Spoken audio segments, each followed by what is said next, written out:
যে রাস্তার পাশে অনেক সুন্দর দেখেন, যে ফুলগুলা বাড়ির সামনে রাখে, ফুলের টবগুলা দেখতে অনেক ভালো লাগে।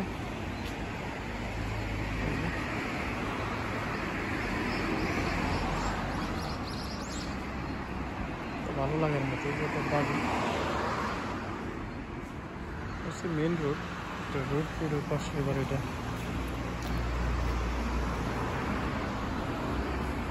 জাপানে একটা বিষয়, আপনার রাস্তার পাশে হোক, যেখানে বাড়ির সামনে, যে এখানে জাপানিরা থাকে সাধারণত, যে বাড়ির সামনে অনেক ফুলের টব দেখবেন।